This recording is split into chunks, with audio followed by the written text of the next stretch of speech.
Hi, my name's Seth Graybill. I'm a sophomore at the University of Central Missouri, and today I will be talking about what I think a good example of a public speaker is.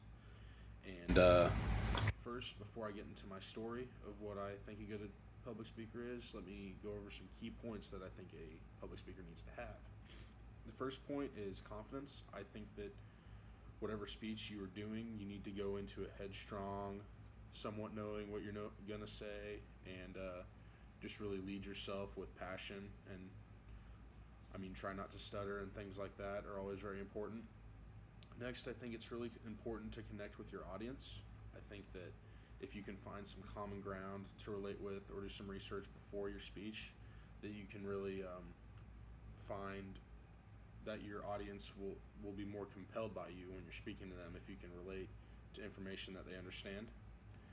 And then lastly, I think it's really important to speak from the heart. I think that while it is important to rehearse a speech and know what you're going to say, I think it's also important to have your own style to it and not really go strictly off your script, but also have something in mind that you would like to say as well.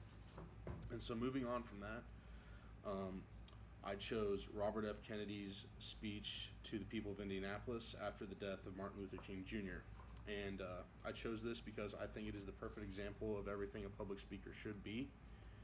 And first off, I think this because whenever he first learned of the death of Martin Luther King Jr., he was on the way to Indianapolis to talk to these people, and he had, upon hearing this, he did not know what he was going to say, so he just started writing notes and trying to prepare for this speech that he was going to give to these people.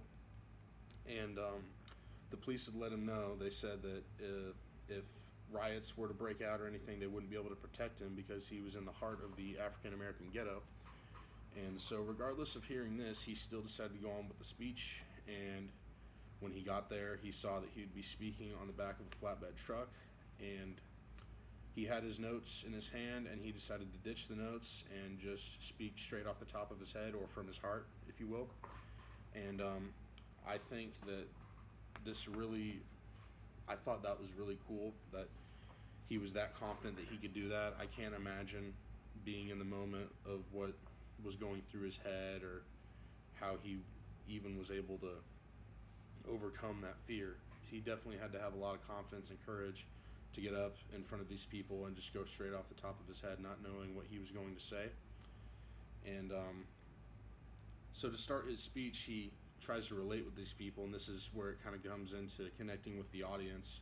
He tells them, if you're black, you can be very distraught from this, and we can result to violence and hatred towards one another, or we can be better from it and move on and try to bridge this gap between white and black people, like Martin Luther King did.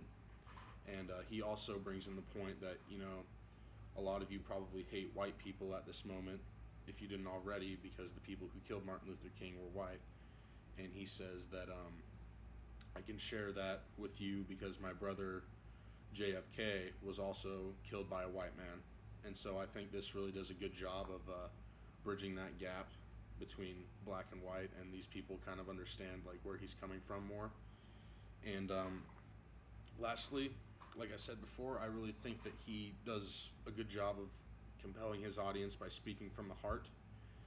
And there's all these speeches today that you can look up that everybody claims to be the greatest speeches of all time, and they're all very scripted, and you can look at them and see like all the key points and everything. But I feel like if I could talk to Robert F. Kennedy right now, that he honestly could not say that speech the same, because it was